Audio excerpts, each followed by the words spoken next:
সকল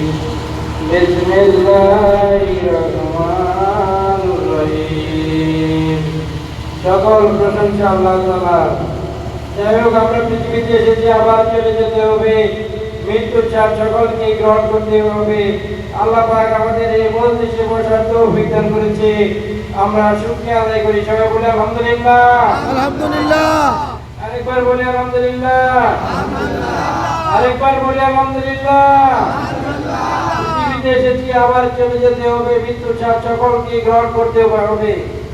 সারা বাংলাদেশ থেকে যেভাবেই হোক, এই দূর সময় আমাদের মাঝে প্রত্যেকটা ভক্তবিন্দু যারা এসেছে অত্যন্ত সাহসীর সহিত মৃত্যুকে জয় করে, মৃত্যু রঞ্জিত হয়ে এই দেবীর বান্দা পাগলবাড়িতে এসেছে। ঠিক না বেটি? সারা বাংলাদেশে যা শুরু হয়েছে, যেখানে আইন নেই, মানবতা নেই, মানুষের জন্য রক্ত নেই, ঈমান নেই, মানুষ এমন জায়গায় এসেছে যেখানে আল্লাহ রাসূল বলেছেন জ্বলন্ত আঙ্গারের কাছে কঠিন, ঈমানদার রাখা তার চেয়ে কঠিন। আমরা এই যুগে এই সময় হয়েছে। ঠিক না বেটে? মনে হয় এই সময় আমরা বাস করতেছি।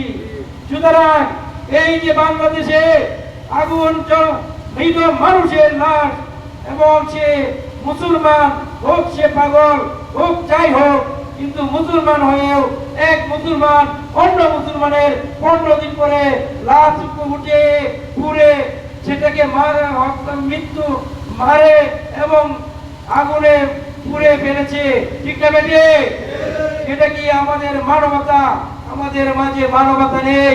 আমাদের মাঝে এলাকা ভিত্তিক যে আগে মানুষের, আমাদের হযরত মুহাম্মদ মুস্তাফা সাল্লাল্লাহু আলাইহি ওয়াসাল্লামের পূর্বে যখন এক এক গোত্রে এক এক মানুষ হত্যা করতেন,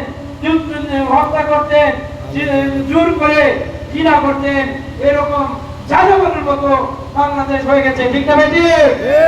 এই বাংলাদেশ আমরা চাই না। যে বাংলাদেশে শান্তি নেই, যে বাংলাদেশে নিরাপদ নেই, যে বাংলাদেশে আইনের শাসন নেই, সে বাংলাদেশ আমরা চাই না। আমি মাননীয় প্রধান উপদেষ্টার দৃষ্টি আকর্ষণ করে বলতেছি, আমরা আগে যেভাবে ছিলাম, আইনের দৃষ্টিতে প্রত্যেকটা মানুষ যেন আইনের দৃষ্টিতে এবং সুবিচার প্রত্যেকটা মানুষ যেন পায়। বাংলাদেশে আইন বলতে কিছু নেই, সুতরাং মন করা এক একজন এক এক ভিত্তিতে চালাইতেছে। আমরা এটা চাই না। তো সুন্দর বাংলাদেশ এবং প্রত্যেকেই আইনের আওতায় যেন আনা হয়, এবং যারা খারাপ করে তাদের যেন আইনের মাধ্যমে, আদালতের মাধ্যমে বিচার হয়। ঠিক না বেটে? কিন্তু আমরা জার্জির বেটাগিরি এগুলো আমরা দেখতে চাই না। এইগুলা থেকে পরিহার করে বেরিয়ে আসেন। যেমন আজকে হয়তো আমরা এই ভাষায় শরীর করতে পেরেছি, অনেক জায়গায় আছে অনেক অনুষ্ঠান করতে পারে না, কারণ তাদের ক্ষমতা নেই। ঠিক না বেটে? তাদের পাড়ার প্রতিবেশীরা তাদেরকে ভালোবাসে না, ঘৃণা করে, শক্তি পুত্র কম ভিড়ায় তারা অনেক কিছু পরিত্যাগ করতে হয়েছে। অন্যের গরু নিয়ে যেতেছে, অন্যের মহিষ নিয়ে যেতেছে, অযথা নিয়ে জব করে খাইতেছে। ঠিক না বেটে? অন্যের টাকা চাঁদাবাজি, জুলুম, অত্যাচার, নিপীড়ন, যেটা ইংরেজদের বিরুদ্ধে, টিপু শাহ জমিদারদের বিরুদ্ধে ফকির আন্দোলন, ব্রিটিশ বিরুদ্ধে আন্দোলন, একটা রাষ্ট্রের মধ্যে আরেকটা রাষ্ট্র গঠন করেছিল। এই স্বাধীনতার আগেও আমরা 200 বছর আগে আরেকটা স্বাধীনতা পেয়েছিলাম। সেই স্বাধীনতা এনে দিয়েছিল বাংলার টিপু। উপমহাদেশের মধ্যে যে টিপু ছিলেন, যে টিপুর কারণে ইংরেজদের 20 পর্যন্ত লড়েছিলেন। সারা বিশ্ব ইংরেজরা টিপু শাহকে দেখে সারা বিশ্ব ভয় পেয়েছিল।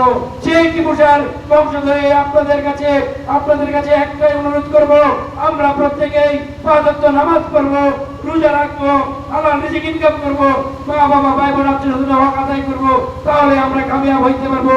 ঠিক না বেটি? যারা মা বাবাকে ভালোবাসে না তারা কখনো বেহেশতে প্রবেশ করতে পারবে না। ঠিক না বেটি? আমাদের প্রত্যেকেই 5 ওয়াক্ত নামাজ পড়তে হবে, চেষ্টা করতে হবে, রোজা রাখতে হবে, তাহলে আমরা কামিয়াব হব। দুনিয়াতে এত পেরেশানি হয়, কিন্তু আখিরাতের জন্য কি করি? আখিরাতের জন্য করতে হবে, তাহলে আমরা কামিয়াব হইতে পারবো, তাহলে কেউ কামিয়াব হইতে পারবো না। বরং সমাগমের মূল মন্ত্র ছিল সকল মানুষ ঈশ্বর সৃষ্টি, সকলে ভাই ভাই। আমার মূল মন্ত্র যে আমাদের আচার আচরণ চাল চলন এরকম হতে হবে। মা বাবা ভাই বোন আত্মীয় হোক না বিধর্মী, পায়, ঠিক না বেটে? নারে তাকবীর, নারে তাকবীর, নারে রিসালাত, নারে রিসালাত।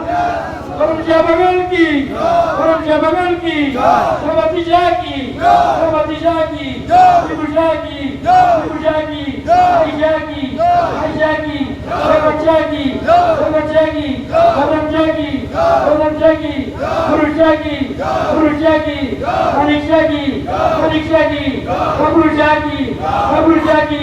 নারে তাকবীর, নারে রিসালাত।